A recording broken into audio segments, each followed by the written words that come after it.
আজকে বরকে না ভয় দেখিয়েছি। গাড়ি ভাড়ার টাকা দিয়ে সাবধানে যাও, হ্যাঁ? প্রচুর কুয়াশা। সাবধানে যাও। Good morning.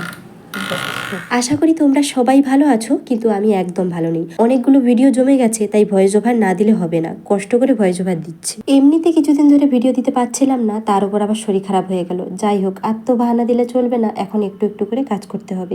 জানি আমার গলার আওয়াজের জন্য ভিডিওগুলো শুনতে একটু অসুবিধা হচ্ছে, কিন্তু প্লিজ তোমরা একটু মানিয়ে নিও। আজকে সকালে ও যখন ডিউটিতে যায়, তখন জানালা খুলে দেখি রাস্তাঘাটে দেখা যাচ্ছে না, এত কুয়াশা। ওকে বললাম সোয়েটার পরে যাও, ও বলছে পরবো না। আমি তখন বললাম সোয়েটার না পরে গেলে আজকে ঘরেই ঢুকতে দেবো না। এই জন্য তখন বলেছিলাম ভয় দেখিয়েছি। ও আমাকে বলছে বাস যদি চলে যায় তুমি আমাকে গাড়ি ভাড়ার টাকা দেবে। জানো তো, আজকে সকালে 5টার সময় দেখি খুব কুয়াশা, রাস্তাঘাট দেখা যাচ্ছে না। 7টার সময় দেখলাম একটু পরিষ্কার হয়েছে, 9টার সময় দেখলাম আগের থেকেও বেশি কুয়াশা, মানে পুরো অন্ধকার হয়ে গেছে, এমন কুয়াশা হয়েছিল আজকে।